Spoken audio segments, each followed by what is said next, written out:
यंदा मुसळधार पावसामुळे आधीच शेती संकटात आली आहे. त्यातच आता सोयाबीन पिकावर पिवळ्या मोजक रोगाचं आक्रमण दिसून येत आहे. यामुळे कृषी विभागाने शेतकऱ्यांना वेळीच काळजी घेण्याचे आवाहन केले आहे. या रोगावर कसे नियंत्रण मिळवावे या संदर्भात अधिक माहिती वरिष्ठ शास्त्रज्ञ तथा प्रमुख डॉक्टर लालसाहेब तांबळे, सोलापूर कृषी विभाग यांनी लोकलिटीशी बोलताना दिली आहे. नमस्कार, मी डॉक्टर लालासाहेब तांबळे, वरिष्ठ शास्त्रज्ञ व प्रमुख कृषी विज्ञान केंद्र सोलापूर.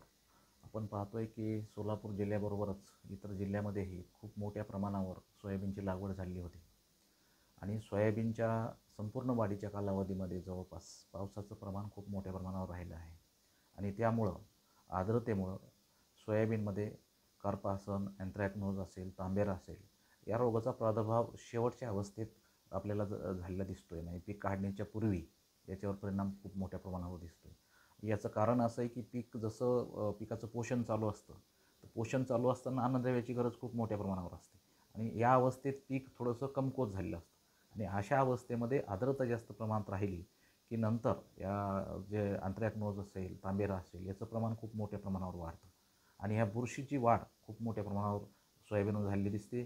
त्याच्यामुळं पानावर ठिपके पडलेले आपले दिसतात, शेंगावर ठिपके पडलेले दिसतात आणि हे जे ठिपके आहेत काळपट तपकिरी रंगाचे, या ठिपक्यामुळं जर सुरुवातीच्या अवस्थेत हा थोडासा रोग जास्त प्रमाणात पडला तर त्याच्यातली दाणे मोठे होत नाहीत आणि सोयाबीनचं जे उत्पादन आहे ते कमी येतं किंवा उत्पादनावर फार मोठा परिणाम होऊ शकतो.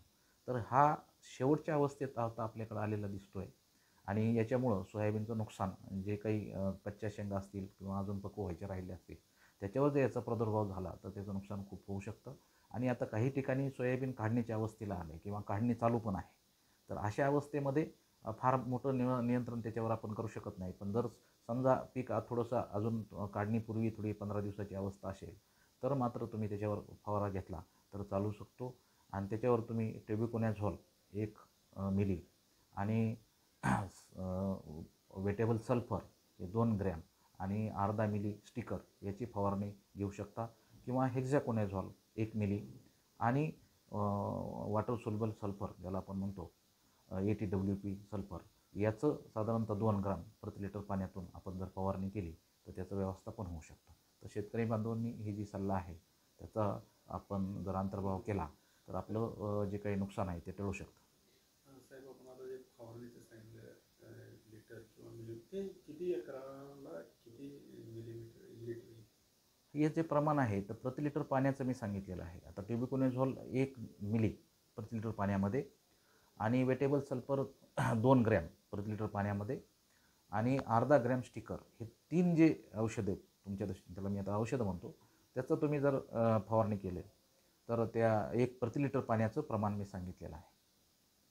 सोयाबीन उत्पादक शेतकरी संकटात सापडला आहे. सोयाबीनवर येलो मोझॅक व्हायरसचा प्रादुर्भाव झाला आहे. सोलापूर जिल्ह्यासह अनेक जिल्ह्यात सध्या सोयाबीन पिकावर पिवळ्या मोझॅक रंगाचं संकट दिसून येत आहे.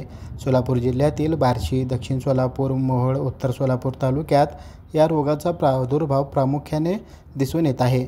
पिवळ्या मोझॅक रोगाचे समूळ उच्चाटन करण्यासाठी रोगग्रस्त झाडे मुळातून उखडून जमिनीखाली पुरणे अथवा निळे आणि पिवळे सापळे लावणे हा उपाय करण्याचे आवाहन कृषी विभागाने केले आहे. या रोगामुळे उत्पादन क्षमता 30 ते 90% घटते. यामुळे शेतकऱ्यांनी वेळीच काळजी घेण्याचे आवाहन कृषी विभागाने केले आहे. Irfan Patel, news 18 local, Solapur.